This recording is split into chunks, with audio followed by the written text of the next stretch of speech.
Everyone, welcome to my Bengali ব্লগে সকলকে স্বাগত জানিয়ে আজকে ব্লগটা শুরু করছি। আর সকলকে জানাই গুড মর্নিং। কাল সবার কেমন কাটলো অবশ্যই জানাবেন। কাল তো ছিল সরস্বতী পুজো আর ভ্যালেন্টাইন ডে, দুটোই একসাথে। তো আমাদের তো খুব ভালোই কেটেছে। আমি তো সারাদিন ঘুমিয়ে কাটালাম। তারপর সন্ধ্যার সময় একটু বাজারে না, একটু কৃষ্ণনগর দিকে গেছিলাম দুজন মিলে, খাওয়া দাওয়া করে সেই ড্রেস মেরে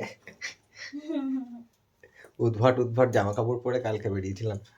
আজকে আবারও কৃষ্ণনগর যাচ্ছি, কিন্তু কেন যাচ্ছি বলুন তো? কেন যাচ্ছি? আজকে যাচ্ছি একটা অফিসিয়াল কাজের জন্য, কিন্তু কি কাজ সেটা জানতে গেলে আমাদের পুরো ব্লগটা দেখতে হবে। তাই পুরো আমাদের সঙ্গে থাকুন আর পুরো ব্লগটা দেখতে থাকুন। সকলকে জানাই শুভ সকাল। কারণ ব্লগটা অর্পণ শুরু করেছে। ওই যে অর্পণ বাবু, আমি তো রেডি হয়ে গেছি, কখন থেকে বলছি ওঠো ওঠো ওঠো ওঠো, কিছুতেই উঠছে না। একটু পরে নিজেই বলবে দেরি হয়ে গেছে, আবার আমাকেও দোষ দেবে যে আমি নাকি লেট করেছি। লিপস্টিক কিছুতেই খুঁজে পাচ্ছিলাম না। অর্পণকে সেই থেকে বলছি লিপস্টিকটা খুঁজে দাও বলছে অনেক লিপস্টিক আছে, সেগুলো পরো। সেগুলো না, তো এই যে খুঁজে পেলাম। অনেকক্ষণ খোঁজার পরে মাথায় আসলো যে আমার ওই ব্যাগটার মধ্যে আছে। গিয়ে আবার ওই ঘর থেকে ওই ব্যাগটা নিয়ে আসলাম। হ্যাঁ, মোটামুটি আমি রেডি হয়ে গেছি। যেহেতু আমাদের দিকে এখনো ঠান্ডা আছে হালকা, মানে অর্পণ বাইক চালালে হাওয়া লাগলে ঠান্ডাটা হয়ে গেল। পুরো রেডি আমি। এখনো কিন্তু অর্পণ রেডি হয়নি। কানেরটা পরা নেই, থাক। কালকে সে খোলা হয়েছিল আর পরা হয়নি, থাক আজকে আর পরছি না। আর অন্য কানের পরা ছিল, ওগুলো পরলে কি হচ্ছে বলুন তো? ওই যে হেলমেট পরছি তো কানে সাংঘাতিক লাগছে। কি ডকুমেন্ট গো? Aadhaar card, voter photo, PAN card. হ্যাঁ, এতক্ষণ পরে বলছে। সব থেকে মনে হয় মধ্যে আছে। প্যান কার্ড, আধার কার্ড, ভোটার আইডিটা কিসের মধ্যে আছে?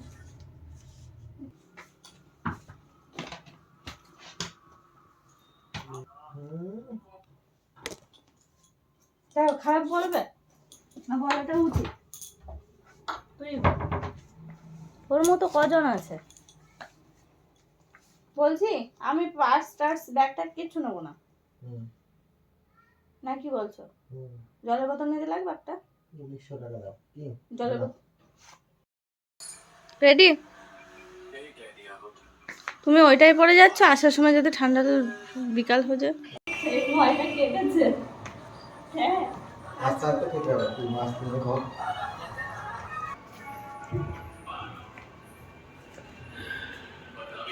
পার্সটা নিয়েছো? আজকে বেরোবো কৃষ্ণনগরের উদ্দেশ্যে। তো তার আগে এই যে নিচে এসে আগে একটু মশলাটা গ্রাইন্ডারে পেস্ট করে দিচ্ছি, কারণ আজকে বাড়িতে হবে চিকেন। তো সেই কারণে আর কি মায়ের যাতে শিলে না বাটতে লাগে, সেই জন্য আর কি মশলাটা গ্রাইন্ডারে করে, বা মায়ের কাছে, মা যেহেতু এখন মাটির উনুনে রান্না করে, মানে ওই ঘরে, তো ওখানেই দিয়ে আসতে গেলাম। আজকে চিকেনটা আমারই রান্নার কথা ছিল, কিন্তু ওই যে আমাদেরকে বেরোতে হচ্ছে কৃষ্ণনগর, হলো না। মাংস ধুয়ে টুয়ে সমস্ত কিছু রেডি করে রেখে এই যে মশলাটাও করে রেখে গেলাম। মাকে বললাম তুমি আস্তে আস্তে করো, আর কি করবে বলো, আমি তো থাকতে পারছি না। তো মা এই যে আবার ঠাকুরের প্রসাদ রেখে দিয়েছে, বললো যে ওটা খাও। তো ঠাকুরের প্রসাদটা আবার খাচ্ছি, আর অর্পণ ওদিকে ভাত খেতে বসেছে। আর এক মনে মোবাইলে কিছু একটা চালিয়ে দিয়ে দেখছে প্লাস শুনছে, আর ভাত খাওয়ার দিকে মন নেই, শুধু ওই দিকে তাকিয়ে আছে। রেডি হয়ে আমরা এখন আস্তে আস্তে বেরোবো কৃষ্ণনগরের উদ্দেশ্যে।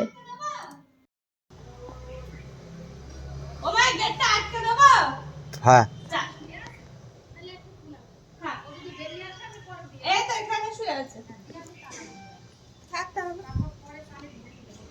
ঠাকুরের নাম করে এখন আমি বাইকে উঠছি। আর এই যে আমাদের বাড়ির থেকে বেরিয়েই এই জায়গাটা এত সুন্দর লাগে, কারণ কি বলুন তো, এই যে বড় বড় গাছগুলো আছে না, দেখতে কি ভালো লাগে। নিচেটা ছায়া হয়ে থাকে, আর ওই হালকা হালকা রোদের সেই ছায়া পড়ে, হেবি সুন্দর লাগে দেখতে। আর দেখবেন এই কৃষ্ণনগরের রাস্তায় আমি এই জায়গায় একটা করে ক্লিপস রাখি, এখানে এই যে বড় বড় যে লম্বা লম্বা গাছগুলো, ওগুলো দেখতে বেশ ভালো লাগে। তো দেখতে দেখতে আমরা কৃষ্ণনগরে পৌঁছেও গেলাম, আর এসে এখানে আমরা জ্যামে পড়লাম। তো এই জ্যামটা উতরে আমরা এখন চলে আসলাম কালেক্টরিতে। আর কালেক্টরি এখানে বাইক রাখা হবে, রেখে আমাদের যে কাজটা আজকে আছে ট্রায়াল, তো তার জন্য আরও নানান কিছু মানে কাজকর্ম আছে, সেই সমস্ত কিছু কমপ্লিট করে তারপরে ট্রায়ালের ওখানে যাওয়া। দাঁড়িয়েছি একটা জায়গায়। অ্যাকচুয়ালি আমাদেরকে একজনের দোকানে যাওয়ার কথা বলেছে, সে দোকানের খুঁজে পাচ্ছি না, অর্পণ কাছে ওই সাইডে, আমি এখানে চুপচাপ দাঁড়িয়ে আছি। এক দুজনের কাছে জিজ্ঞেস করলাম তো কেউ বলতে পারলো না, দেখি আবার জিজ্ঞেস করতে হবে। ওই যে জেরক্স প্রথম দোকানটা। হুম, চায়ের দোকান। হুম,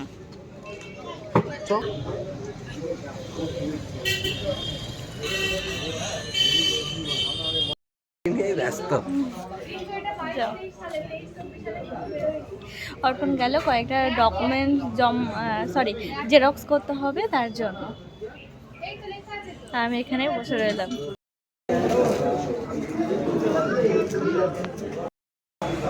আমাকে এখন লাইনে দাঁড়াতে হতো, তো আমার লাইনে দাঁড়ানো, অর্পণ দাঁড়িয়েছে অনেকটা পিছনে, বেশ অনেক লম্বা লাইন, 1-1.5 ঘন্টা তো টাইম লাগবে। এর আগের বারে একবার দাঁড়িয়েছিলাম, আর আজকে হচ্ছে ট্রায়ালের জন্য আবার সমস্ত, মানে এর আগের বারে যেমন যা করতে হচ্ছে এবারও তাই।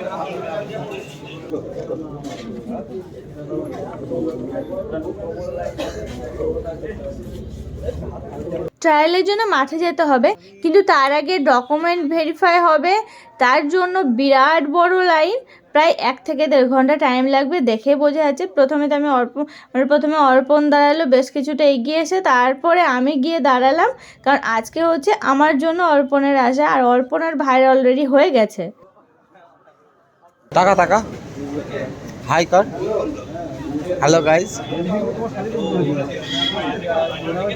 লাইন অনেকটা এগিয়ে এসেছে, আমি প্রায় অনেকটা সামনের দিকে চলে এসেছি। সে মালুকে ওই সমস্ত কিছু কাজকর্মগুলো হওয়ার পরে এখন আমরা যাচ্ছি মাঠের দিকে, মানে যেখানে ট্রায়ালটা হবে ঠিক সেখানেই যাচ্ছি। কালীটাই থেকে বেশ কিছুটা যেতে হয়, আর যেতে যেতে এত অন্ধকার হয়ে আসলো, মনে হচ্ছে এখনই যেন মাথার উপর ঝমঝম করে বৃষ্টি শুরু হয়ে যাবে। কিন্তু তাও ওই যে মাঠে যেতে হবে, তো সেই জন্য আর কি মাঠে তো যাই, তারপর দেখা যাক কি হয় না হয়।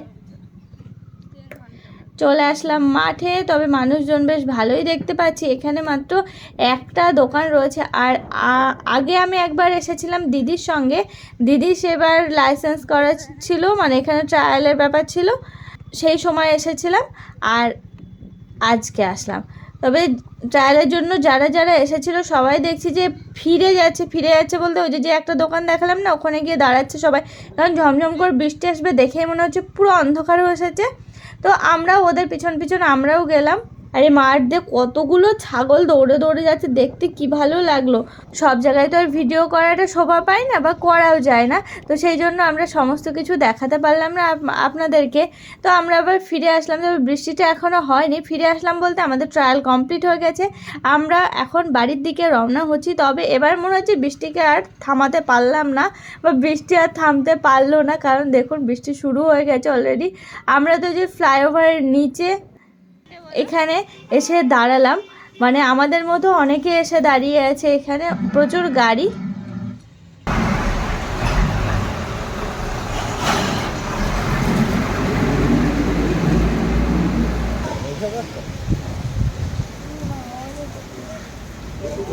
বৃষ্টিটা একটু কমতেই আমরা আবার বেরিয়ে পড়লাম। তবে আজকে না অনেক ঘুরে ঘুরে যেতে হচ্ছে রাস্তায়, অনেক জায়গায় রাস্তা আটকানো রয়েছে, সেই রাস্তা দিয়ে, মানে সোজা রাস্তা দিয়ে যেতে পারলাম না, ঘুরে ঘুরে গলি টলি এদিক সেদিক দিয়ে যেতে হচ্ছে। তো আজকে আমরা চার্চের পাশ দিয়ে যে রাস্তাটা আছে সেটাই ধরলাম, সেটা ধরে আমরা বাড়ির দিকে যাওয়ার জন্য চেষ্টা করছি আর কি।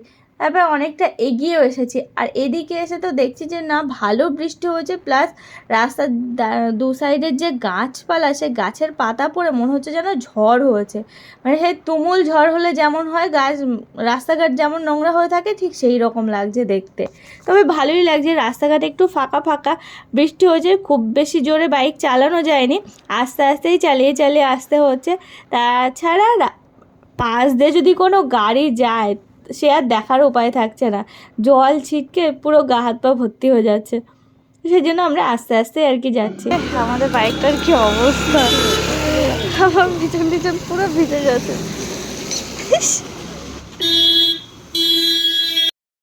কালকে সন্ধ্যাবেলা যখন যাই তখন চা খেতে দাঁড়িয়েছিলাম আশারনগর, আবার আজকে এখানে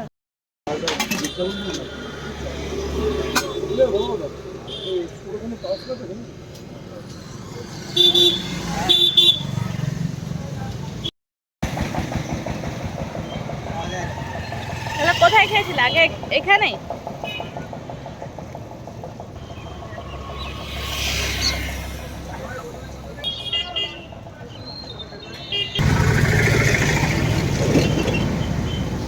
গাড়িটার কি অবস্থা? কি অবস্থা হয়েছে আজকে। আমি পিছনে বসে রয়েছি, আমার এই যে সাদা টি শার্ট, এটা এটা পিছন দিকটা পুরো কাদা হয়ে গেছে একদম। সাথে সাথে ধুয়ে নালিটের অবস্থা শেষ। আমি তো সেটাই ভাবছি কি হলো। দেখ ওদিকের কাজটা তো উঠতে হলো আজকে। আর 2 দিন 17 তারিখ লাস্ট ডেট ছিল আমাদের, 6 মাসের টাইম দেয়। সে জায়গায় আমার এই সমস্ত কিছু হতো তো অর্পণ, তারপরে ভাইয়ের লাইসেন্সটা অলরেডি বেরিয়ে গেছে, ছাড়াও হয়ে গেছে ওরা, কিন্তু আমারটা এই যে নানান রকম সমস্যার জন্য এত দেরি। যাই হোক, এখন চাটা খেয়ে যে বেরোবো।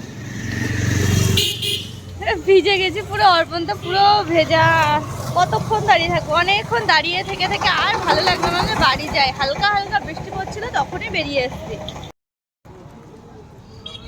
সব কিছুই ভালো ছিল, ওদিকে ট্রায়ালও হলো, হালকা বৃষ্টিতেও ভিজলাম, চাও খেলাম।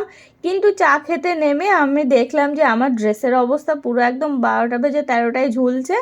কি করা যাবে নিজে বুঝতে পারছি না, বাড়ি গিয়ে তাড়াতাড়ি করে আর কি ভিজিয়ে ফেলতে হবে, এই একমাত্র উপায়। যাই হোক, বাড়ির কাছে চলেও এসেছি।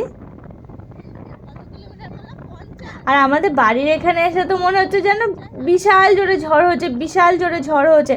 কারণ দেখুন না, গাছপালা তো দু সাইডে বড় বড় গাছ, সে গাছের পাতা পুরো পুরো রাস্তা ভর্তি হয়ে আছে। দেখতে ভালো লাগছে, মনে হচ্ছে যেন ফুল ছড়ানো রয়েছে রাস্তার উপরে। তো দেখুন না, দেখতে দেখতে বাড়িতেও পৌঁছে গেলাম। তবে আজকে সারাটা দিন কেমন যেন রাস্তাতেই কেটে গেল। কাজকর্ম সব কিছুই কমপ্লিট হয়েছে, ভালোই সমস্ত কিছু মিটেও গেছে, বাড়িও পৌঁছে গেলাম আমরা। 2 বালতি ইয়ে নিয়ে। বাইকটার পিছনের অবস্থা দেখে আমারই কান্না লাগছে, মানে বাইকের জন্য না, আমার নিজের জন্য। আমি যা যা পরে আছি, প্যান্ট থেকে শুরু করে সব কিছু এক্ষুনি ধুয়ে দিতে হবে ভালো করে। বাড়িতে পৌঁছলাম, বাড়িতে এসে পুরো শুকনো শুকনো লাগছে, ওই দিকটায় বেশি বৃষ্টি হয়েছে। উপর নিচের থেকে উপরে আস্তে আস্তে খাবার টাবার নিয়ে আসলাম, একবার আস্তে আস্তে দেখছি অর্পণ একদম বিছানায় শুয়ে পড়েছে, ড্রেসটা সাথে সাথে চেঞ্জ হয়ে গেছে, চেঞ্জ করে ওর খুব শীত লেগে গেছে বলো। বাবা বাম্পার শীত, খুব ভেজা তো, তারপর আবার গাড়ি চালিয়ে আসছি, মানে বাইক চালিয়ে ওর খুব শীত লেগে গেছে, এসে একদম মুড়ি মুড়ি দিয়ে ছোটখাটো একটা হাইপোথার্মিয়া হয়ে যাচ্ছে, খুব শীত লাগছিল। ওকে বারবার করে বললাম যে একটু দাঁড়িয়ে যাও, তাহলে পুরোপুরি ছাড়ুক বৃষ্টিটা, তারপরে ঝিরঝির ঝিরঝির চোখে দেখা যাচ্ছে না এমন বৃষ্টি হচ্ছিল, এমন টাইমে আমরা বেরোই, তাতেই পুরো ভিজে যেতে হয়েছে। আর ও তো সামনে, ও তো পুরোটা এসে জল লেগেছে, নিয়ে ভিজে গেছে। আর আসলে কি বলুন তো, কৃষ্ণনগর থেকে আমাদের বাড়িটা অনেকটাই দূর। ওই আস্তে আস্তে হাওয়া, তারপর বৃষ্টি হয়েছে, ঠান্ডা বাতাস, হাওয়া লেগেছে, শীতে পুরো মাঝে মাঝে তো এরকম করে উঠছে, ইচ্ছা করে আর কি, মানে ঝাড়া দিয়ে নিচ্ছে। যাই হোক, এই যে বাড়ি আসলাম, মা আজকে রান্না বান্না করেছে, মা চিকেনটা করেছে আর পটলের লতি ভেজেছে। ও দারুণ দারুণ লাগে পটলের লতি। এই দিয়ে আজকে খাওয়া দাওয়া সারবো। আমরা আর বাইরে থেকে কিছু খাইনি, শুধুমাত্র চা খেয়ে চলে আসছি। তো চলুন ফ্রেশ হয়ে নিই, আগে জামা টামাগুলো একটু ভিজিয়ে রাখি। আজকে ভিজিয়ে রাখবো, কালকে কেউ একদম কেচে দেবে, কারণ যা অবস্থা, নয়তো এই সাদা আর সাদা থাকবে না, যেহেতু কাদা লেগেছে তো কালার পুরো চেঞ্জ হয়ে যাবে।